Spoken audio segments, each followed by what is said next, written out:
Dear children, in the previous sessions, we have seen series and parallel magnetic circuits without considering the effect of magnetic leakage. So today let us see a problem with magnetic leakage. So for that, let us consider a problem like this. A circular iron ring has a mean circumference of 1.5 meter and cross-sectional area of 0.01 meter square. A socket of 4 mm wide is made in the ring. Calculate the magnetizing current required to produce a flux of 0.8 milliwebers in the air gap if the ring is wound with a coil of 175 turns.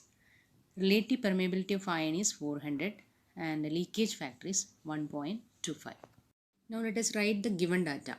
Flux in the air gap, that is 5G, is given as 0.8 milliwebers.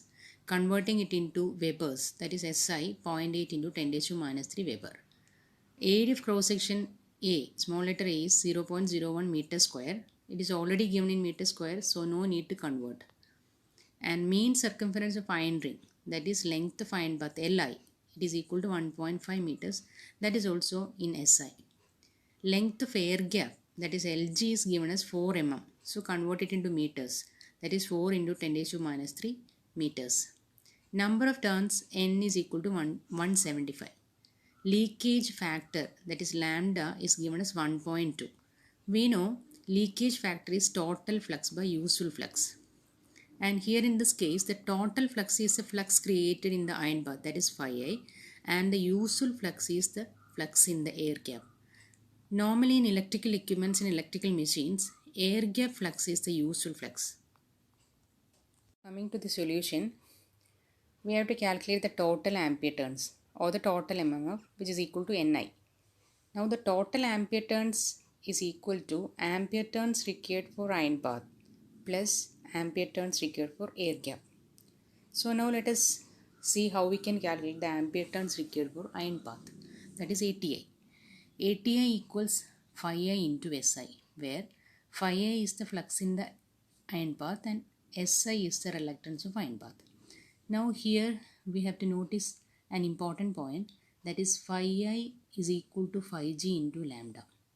In the previous cases where we have neglected magnetic leakage, phi I is taken as same as that of phi G.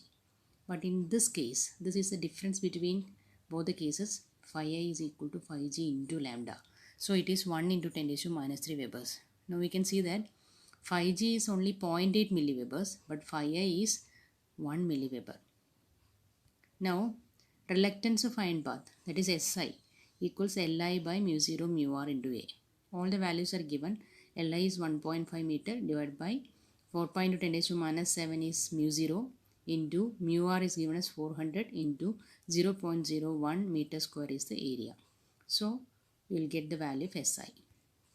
Now, after getting SI, you can calculate ampere turns required for iron path, that is flux in iron path 1 into 10 to the minus 3 into the reluctance of iron path.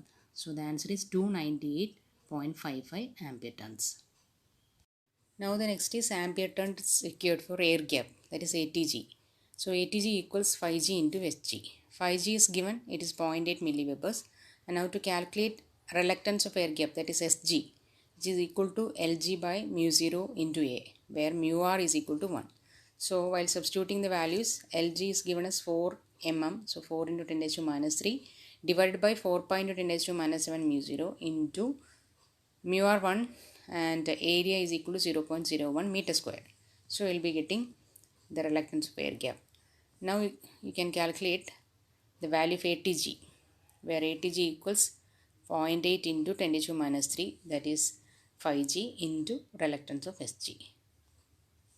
Now the total ampere turns or the total MMF is a sum of these two, that is ATI plus ATG, which is equal to 553.3 ampere turns. Now we can calculate the magnetizing current I, that is total ampere turns divided by number of turns N. So we are getting a value of 3.16 amperes. Now here the important point is that when magnetic leakage is taken into consideration, air gap flux and iron path flux are slightly different, even though it is a series magnetic circuit where flux is supposed to be the same. I hope you understood the things. Thank you for listening to the lecture.